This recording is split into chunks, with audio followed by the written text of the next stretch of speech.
Assalamualaikum warahmatullahi wabarakatuh. Perkenalkan, nama saya Lukman Hakim dari Prodi Teknik Industri semester 2. Di sini saya akan menjelaskan tentang fisika, tepatnya bab momentum dan impuls.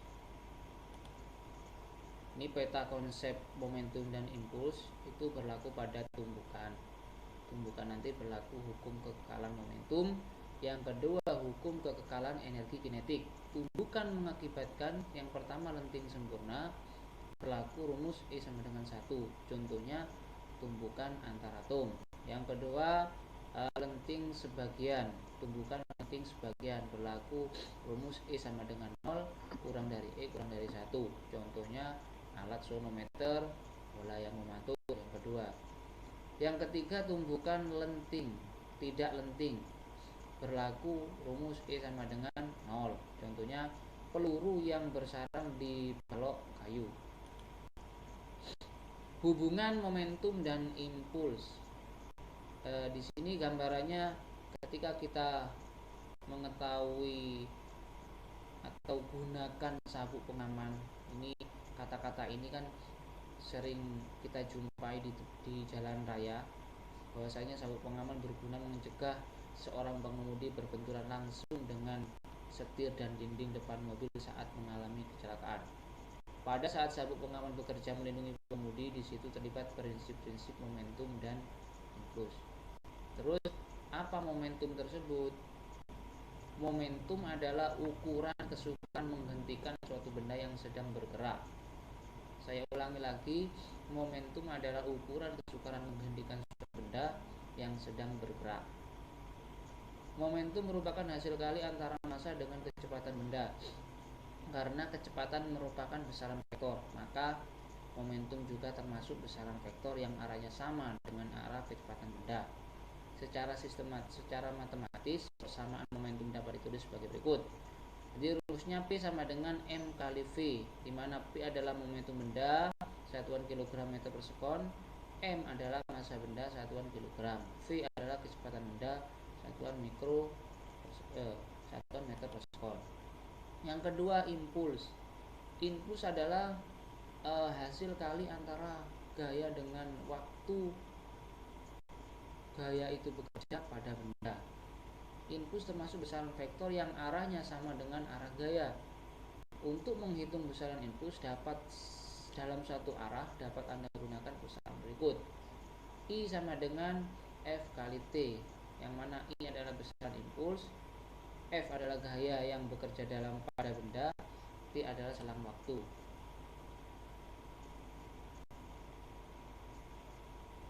Ini hubungannya. Jadi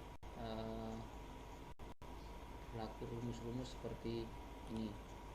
Kemudian contoh soal, sebuah bola masanya 2 kg jatuh dengan ketinggian 45 meter. Waktu bola menumbuk tanah adalah 0,1 second, sampai akhirnya bola berbalik dengan kecepatan 2/3 kali kecepatan ketika menumbuk tanah. Pertanyaannya, hitunglah perubahan momentum bola pada saat menumbuk tanah dan besarnya gaya yang bekerja pada bola akibat menumbuk tanah. Kita ketahui M adalah, atau massa benda adalah 2 kg.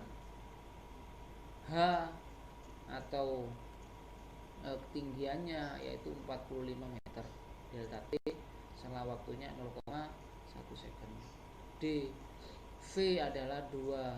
V itu kecepatan benda 2/3 0 atau kecepatan awal. Yang ditanyakan delta P atau perubahan momentum. Yang kedua, F atau gaya yang bekerja.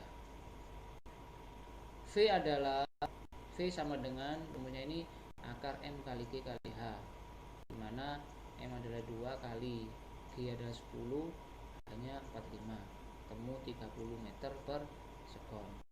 V adalah 2/3 kecepatan mula-mula, kecepatan awal, yaitu 30 ini, sama dengan 2/3 kali 30 sama dengan 20 meter per sekon. Perubahan momentum rumusnya delta P sama dengan M kali delta V. M sama dengan V kurangi V0. M nya adalah 2, kemudian V nya adalah 30 kali dikurangi V0 nya 20, ketemu 20 kg meter sekon. Kemudian gaya yang bekerja pada bola, ini rumusnya F kali delta T sama dengan delta P. F sama dengan delta P per delta T, dimana delta P nya 20 per delta T nya 0,1, ketemu 200 Newton. Hukum kekekalan momentum. Huygens, ilmuwan berkebangsaan Belanda, melakukan eksperimen dengan menggunakan bola-bola biliar untuk menjelaskan hukum kekekalan momentum. Perhatikan gambar berikut. Ada dua bola pada gambar 52 ini ya, bergerak berlawanan dan saling mendekati. Berarti bola ini sama bola ini. Bola pertama masanya M1, bola yang kedua dengan kecepatan V1, sedangkan bola kedua masanya M2 bergerak dengan kecepatan V2. Jika kedua bola berada pada lintasan yang sama dan lurus, maka pada suatu saat kedua bola akan bertabrakan. Ini kalau lurus nanti dia akan bertabrakan. Tabrakan ini atau dinamakan dengan tumbukan. Penurunan rumus secara umum dapat dilakukan dengan meninjau gaya interaksi saat terjadi tumbukan berdasarkan 3 hukum 3 Newton, yaitu F aksi sama dengan min F reaksi, atau F1 sama dengan min F2. Impuls yang terjadi selama interval waktu adalah F1T sama dengan min F2T. Anda dapat ketahui I sama dengan FT sama dengan P. Persamanya sebagai berikut, seperti ini persamanya. Contoh soal seperti ini ya. Ini di pelajari sendiri nanti. Terus contoh aplikasi dari hukum kekekalan momentum adalah roket dan pistol. Ini contoh yang mudah ya. Ini kita yang pertama yaitu pada pistol. Sebuah pistol ini digantung, pistolnya digantung pada sutas tali. Saat peluru ditembakkan ke kanan sini dengan cara di remote, gantungan berarti nyalanya kan di remote. Senapan akan bertolak ke kiri. Ketika peluru keluar atau meletus, maka senapannya itu akan bertolak ke kiri. Percepatan yang diterima oleh diri sendiri berasal dari gaya reaksi peluru pada pistol. Yang kedua, contoh aplikasi sistem roket. Jadi percepatan roket diperoleh mirip atau sama seperti percepatan senapan, di mana percepatan roket atau peluncuran roket ini berasal dari tolakan gas yang disemburkan oleh roket. Ketika gas ini menyembur ke bawah, maka roket ini mengalami percepatan atau melintas ke atas dengan cepat. Berdasarkan sifat kelentingan atau elastisitas benda yang bertumbukan, tumbukan dapat dibedakan menjadi 3. Yang pertama, tumbukan lenting sempurna. Apa itu tumbukan lenting sempurna? Jika selama tumbukan tidak ada energi yang hilang. Jadi tumbukan lenting sempurna ini apabila selama tumbukan tidak ada energi yang hilang. Oleh karena itu, pada tumbukan lenting sempurna berlaku hukum kekekalan momentum dan kekekalan energi kinetik. Tumbukan lenting sempurna hanya terjadi pada benda yang bergerak. Ini contohnya. Jadi M1 sama M2 ini sama-sama bergerak ke satu arah, nanti akan terjadi tumbukan. Setelah terjadi tumbukan akan terjadi pantulan yang melawan arah. Ini rumusnya seperti ini. Kemudian yang kedua, tumbukan tidak lenting sama sekali. Pada tumbukan tidak lenting sama sekali, terjadi kehilangan energi kinetik sehingga hukum kekekalan energi mekanik tidak berlaku. Pada tumbukan jenis ini, kecepatan benda-benda sesudah tumbukan sama besar atau benda yang bertumbukan saling melekat. Misalnya tumbukan antara peluru dengan sebuah target di mana setelah tumbukan peluru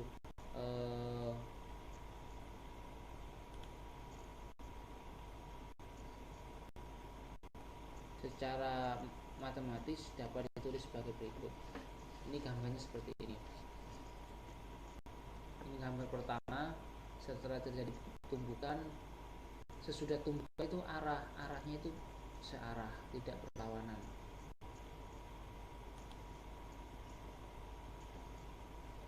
Contohnya seperti ini. Contoh lain seperti ini, contoh lain.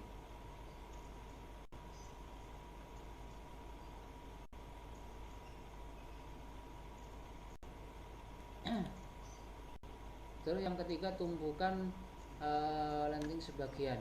Kebanyakan benda-benda yang ada di alam mengalami tumbukan lenting sebagian, di mana energi kinetik berkurang selama tumbukan. Oleh karena itu, hukum kekekalan energi mekanik tidak berlaku. Misalnya kecepatan relatif juga berkurang dengan suatu faktor tertentu yang disebut koefisien restitusi. Bila koefisien restitusi dinyatakan dengan huruf E, maka derajat berkurangnya kecepatan relatif benda setelah tumbukan dirumuskan sebagai berikut. E ini berarti koefisien restitusi sama dengan min V2 dikurangi V1 dibagi V2 dikurangi V1. Ini contohnya. Ini nilai restitusi berkisar antara 0 dan 1. Kurang dari sama dengan 0, E sama dengan kurang dari sama dengan 0, kurang dari 1. Untuk tumbukan lenting sempurna, nilai E sama dengan 1, E nya sama dengan 1. Untuk tumbukan tidak lenting, E sama dengan 0. Sedangkan untuk tumbukan lenting sebagian punya nilai E antara 1 atau 0 dan 1. Misalnya sebuah bola tenis dilepas dari ketinggian H1 misalnya.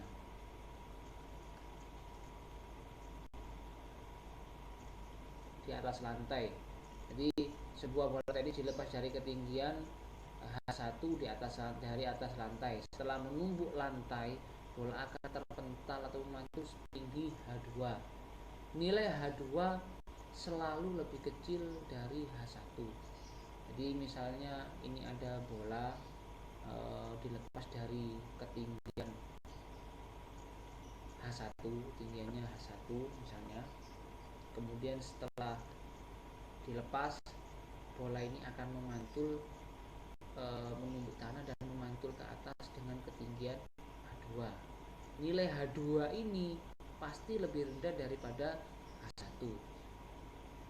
Kemudian apabila H2 ini jatuh ke bawah, nanti pasti akan mengalami pantulan. Pantulannya itu nanti H3, nilainya lebih rendah lagi daripada H2, begitu seterusnya. Contohnya seperti ini. Sebuah bola dilepaskan dari ketinggian 8 meter. Setelah menumbuk lantai, bola memantul dan mencapai ketinggian 5 meter. Hitunglah koefisien restitusi pantauan dan ketinggian setelah pantulan kedua. Diketahui H1 atau ketinggian yang pertama yaitu 8 meter, H2 5 meter. Ditanyakan restitusi koefisien sama dengan, dan yang kedua yang ditanyakan H3 atau ketinggian pantulan yang ketiga. Jadi rumus koefisien restitusi adalah E sama dengan akar H2 per akar H1 sama dengan akar 5 per akar 8. 5 per 8 sama dengan 0,79. Yang B, ketinggian pantulan ketiga, berarti rumusnya E sama dengan akar H3 per akar H3 atau H3 sama dengan H2 kali E kuadrat sama dengan 5 kali 0,79 kuadrat ketemu 3,12 meter. Jadi sama nilainya sama seperti yang saya jelaskan tadi. Ketinggian pertama, kedua, dan ketiga itu nilainya tidak sama, artinya semakin menurun.